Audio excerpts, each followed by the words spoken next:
Dear 12th standard students, in exercise number 6.6, sum number 2, find the direction cosines of the normal to the plane, find the non-parametric form of vector equation and length of the perpendicular to the plane. மொத்தம் 3 question நம்ம கையில கொடுத்திருக்காங்க. First அவங்க கொடுத்திருக்கிறது equation of plane. Equation of plane. Equation of plane என்ன கொடுத்திருக்காங்கன்னா 12x plus 3y minus 4z is equal to 65. This is equation of plane. ஒரு coordinate system இருக்கு உங்களுக்கு, x axis, y axis, z axis இருக்குது. ஏதோ ஒரு plane இருக்கு. இந்த பிளேனோட equation ஒரு பேப்பர் அல்லது ஒரு கார்ட்போர்ட் உங்களுக்கு காத்துல ஏர்ல ஃப்ளோட் ஆகிருக்குன்னு வச்சுக்கோங்க. இதோடைய ஈக்குவேஷன் தான் இந்த ஆன்சர். இந்த ஈக்குவேஷன் ரெடி ஆகிறதுக்கு நம்மளுக்கு என்னென்னலாம் தேவைப்பட்டிருக்குன்னா distance from the origin, distance from the origin இது தேவைப்பட்டிருக்கும். அது ஸ்மால் லெட்டர் பின்னு வச்சுப்போம்.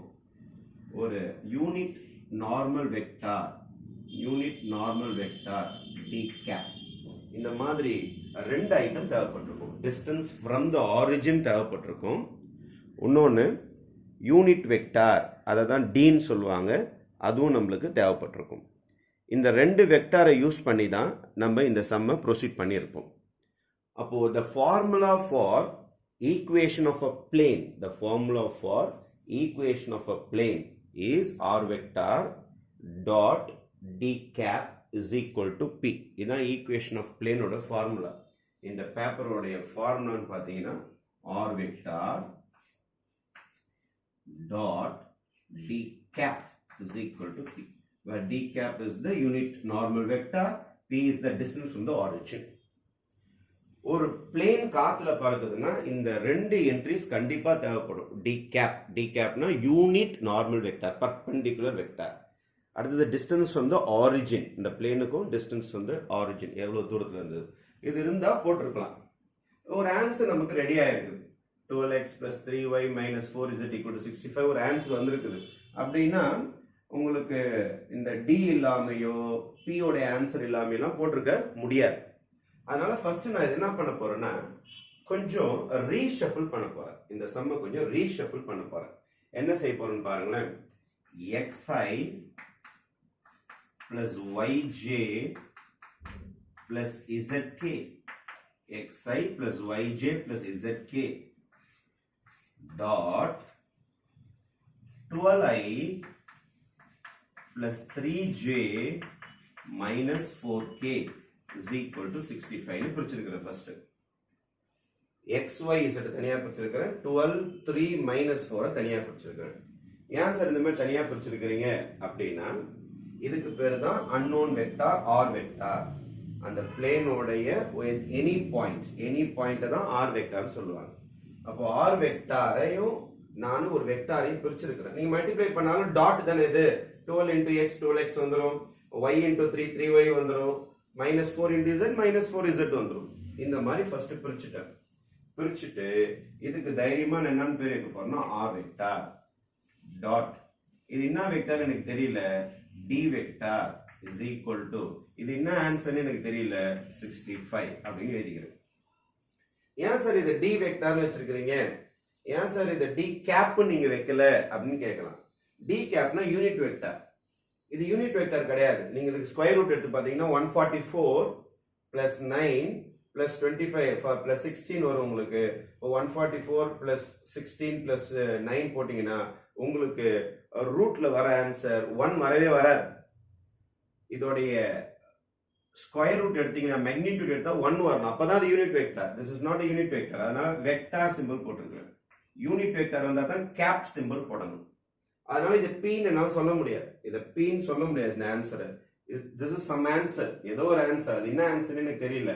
அதனால I am going to keep it as q, I am going to keep it as q ன்னு வச்சுக்கிறேன். It's not p, it's not the distance from the origin.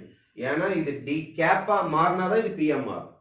அதனால this is not p. இது ஏன் sir D vector போடல நீங்க D cap ஏன் sir போடலன்னா this is not a unit vector. First இது யூனிட் வெக்டாரை மாத்தினா தான் சம் போட முடியும். அப்போ D vector is equal to 12i plus 3j minus 4k. This is my d vector. D vector is a perpendicular vector, but it is not a unit vector. So concept enna r vector வந்துச்சு d vector வந்துச்சு q is not the distance from the origin. It is not distance from the origin. This is not a unit vector, but it is a perpendicular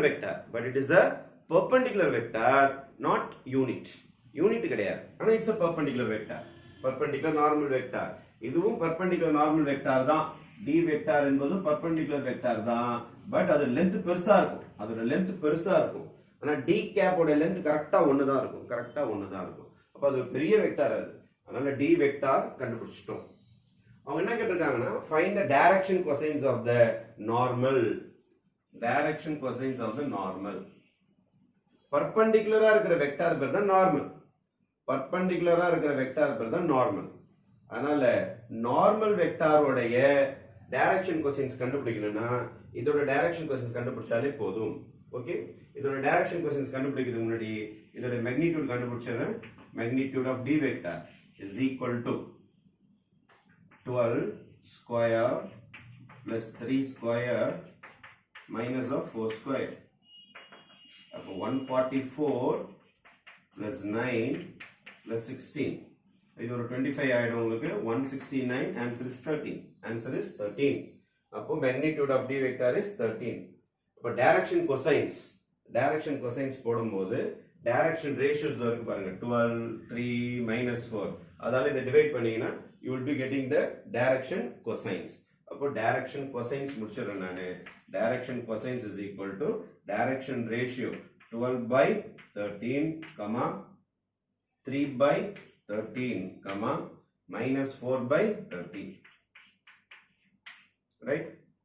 இப்போ direction cosines ஓட answer நம்ம கைக்கு first ஸ்டேஜ்ல நம்ம வந்திருக்கு. எதுல இருந்து? நார்மல் வெக்டார்ல இருந்து வந்திருக்கு.